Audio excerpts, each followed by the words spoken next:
गान्तोकमा एकजना व्यक्तिको आफ्नै मान्छेलाई 44,000 रुपियाँ पैसा हालिदिँदाखेरि अनलाइन ठगी भएको खबर सामाजिक सञ्जालमा आएको छ।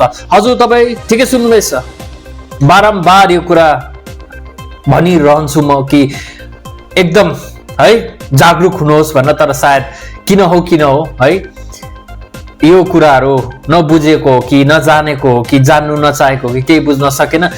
गान्तोकमा फेरि एउटा यस्तो केस आएछ जहाँनेर है आफ्नै मान्छेकोबाट उहाँलाई कल आएछ, एकजना चेलीकोमा कल आएछ कि मलाई 44,000 रुपियाँ पैसा हालिदिनु नि भनेर। उहाँले अब आफ्नै मान्छेकोबाट फोन आउँदा त सायद विश्वास गर्नुभयो होला र उहाँले हालिदिनु भएछ। र फेरि अर्कोपल्ट माग्दा चाहिँ उहाँलाई अलिक डाउट लागेछ, अरे भर्खर हालेको पैसा फेरि माग्दैछ भनेर सोधी खोजी गर्दा चाहिँ जसकोबाट कल आएको थियो त्यो मान्छेको फोन ह्याक भएको कुरा सामाजिक सञ्जालमा खबरमा आएको छ र उहाँको 44,000 रुपियाँ पैसा ठगिएको, अनलाइन ठगी भएको स्पष्ट भएको छ।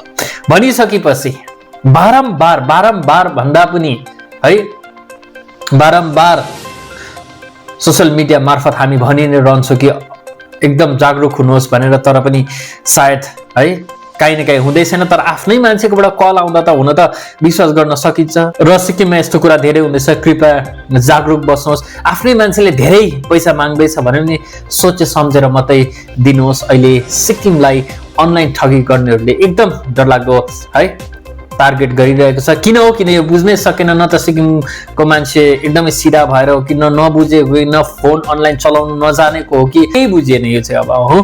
तर पनि तपाईहरु एकदम है जागरुक बस्नुहोस्।